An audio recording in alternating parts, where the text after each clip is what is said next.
E aí pessoal, beleza? Eu sou o Major Matheus, seja bem-vindo para mais um vídeo. Não é o BAFF e sim o Purgatório, o próximo arco de One Piece. Essa é uma ideia que eu venho tendo já tem um bom tempo, lendo esses novos capítulos. Eu comecei a montar essa teoria depois de 3 fatores. O primeiro foi o Kaido. O Kaido sempre tem um tema de morte muito focado nele, essa temática dele sempre tentar se suicidar, ele sempre vem falando de morte, a morte completa o homem, então eu sempre venho pensando muito sobre isso. Segundo é o Zoro encontrando a morte ali na frente dele, o ceifador, pode ser obviamente uma alucinação do Zoro depois daquela droga que ele tomou, como um efeito colateral da droga, mas como tá tendo vários capítulos e todo mundo mostrando as reações de Chapéu de Palha e o Zoro não apareceu ainda, eu tô começando a estranhar que alguma coisa pode ter acontecido com o Zoro. E terceiro, de fato, é a morte do Luffy. Os batimentos do coração do Luffy pararam depois daquele golpe hackeado em cheio do Kaido, mas o Luffy conseguiu voltar à vida graças a Akuma no Mi. E no último capítulo, quando o Luffy perdeu as forças e desligou o G5, ele estava morrendo. Até o Kaido começou a aceitar, você tá morrendo. Então ele precisou de novo ligar o G5 para conseguir acelerar o batimento do seu coração.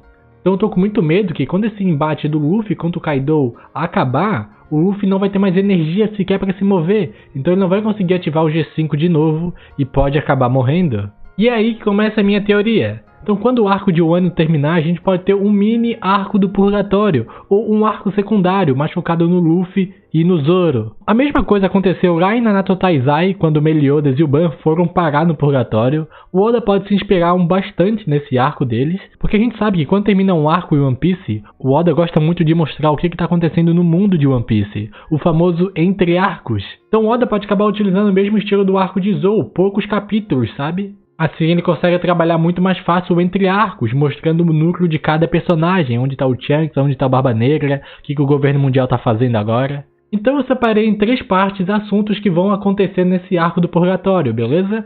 Vamos lá. Mundo dos Espíritos.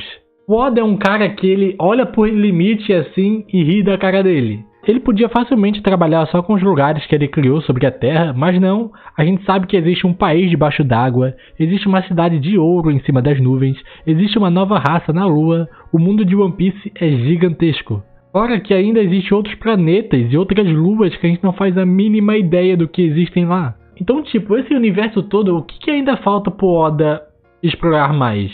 Ele já explorou viagem no tempo, só que de um jeito que não estragasse tanto a história. Por exemplo, a fruta da Toque, ela só consegue viajar para frente, não para trás. A gente já viu muitas pesquisas de cientistas, de filósofos, filmes, séries, e se você volta no tempo para trás, abre muitas ramificações de universo, multiverso, efeito borboleta e muitas outras coisas. Então Oda foi mais sacana e só fez uma fruta que vai pra frente, limpou a barra dele fazendo isso. Então, tipo, o Oda ele tenta extrair o máximo % desse mundo lúdico. Então, qual é a chance do Oda explorar o mundo dos espíritos? O mundo dos espíritos já foi bastante trabalhado em muitos mangás, usando obviamente as lendas japonesas como base, e o arco de Wano deixou muita margem para o Oda trabalhar, principalmente sobre a alma das frutas e a alma das espadas. Nas frutas, porque a gente está descobrindo esse novo despertar, que aparentemente você precisa morrer para despertar, o do Luffy foi assim, não sei se todas as Zoan míticas são assim, você precisa morrer para despertar ela. E o Wano, né, país dos samurais, a gente descobriu essa determinação da Ema. O arco de Wano deixou muita margem para se o Oda quiser trabalhar mais sobre as almas das espadas e das frutas. Por mais que às vezes a gente quer uma pegada mais adulta em One Piece por conta da falta de sangue ou a falta de morte que tem na obra, o Oda já deixou bem explícito pra gente que ele quer uma história mais engraçada, uma história alegre e divertida, para todos os públicos poderem acompanhar. Então até mesmo no Purgatório eu espero algo bem divertido e caricato vindo do Oda. Tipo o Outro Mundo em Dragon Ball Z, eles falavam muito de almas e tudo mais, mas de uma maneira totalmente mais divertida. E eu acho que o Oda pode fazer a mesma coisa aqui. Espada Kokutou do Zoro. O que a gente sabe até agora é que a espada de Ryuma, que foi o maior espadachim há muito tempo atrás, virou uma Kokutou, uma espada negra. E a espada do Mihawk, que também é o maior espadachim atualmente, se tornou uma Kokutou. Eu sempre achei que uma espada só se tornaria uma espada negra perene se um usuário usasse muito Haki por anos nessa espada, sabe? Sempre batalhava com Haki, então tipo, sempre deixando ela negra, sempre deixando ela negra, sempre deixando ela negra, e um ponto ela sempre já fica, sabe? Eu achei que era assim, mas não faz muito sentido, porque a gente sabe que o carequinha lá do Gorosei e o Shanks, que ama expandir esse hack dele, sempre usaram as espadas e as espadas deles não são negras. Então, provavelmente não é esse o caso. E eu fiquei pensando, será que isso tem algo a ver com os espíritos das espadas? Na luta do Zoro versus King, o Zoro usou uma quantidade de haki que ele nunca usou antes, tanto o haki do armamento quanto o haki do rei. Tava vazando o haki de tanto o haki que o Zoro tava soltando. E ainda o Zoro mostrou uma determinação que vai além de se apegar à vida. O Zoro mostrou pra todo mundo, e principalmente pro King, que não tem medo de morrer lutando pelo seu sonho. Então ele tá disposto a tudo, até virar o rei do inferno. Por conta de todos esses fatores, e principalmente a determinação do Zoro, pode ser que ele conseguiu despertar o espírito da Ema, a sua espada. Lembrando que a Ema é uma abreviação para Emadayo, que é um deus budista que simplesmente julga os mortos no mundo dos espíritos. Coincidência? Eu acho que não. A Ema viu potencial no Zoro e levou ele para o purgatório, querendo o último e decisivo teste para o Zoro. Se ele é mesmo digno ou não de banhá-la. Óbvio que o Zoro vai conseguir, e quando ele finalmente voltar e acordar, a primeira coisa que ele vai reparar é sua espada, totalmente enegrecida.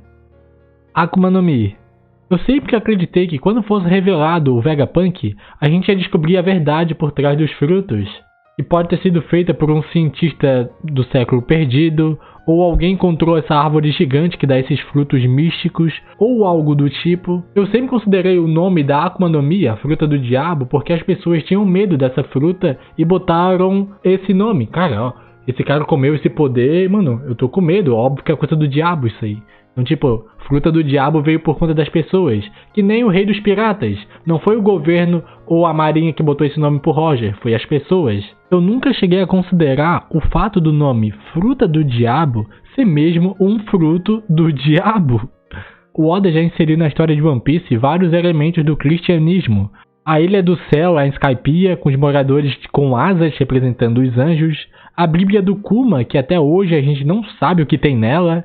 O Absalom, que tem uma roupa muito parecida com o bispo, e ele ainda tentou casar com a Nami certinho em uma igreja. O Ace bebê na barriga da sua mãe sendo caçado antes de nascer. O próprio deus Enel. Muitas referências bíblicas.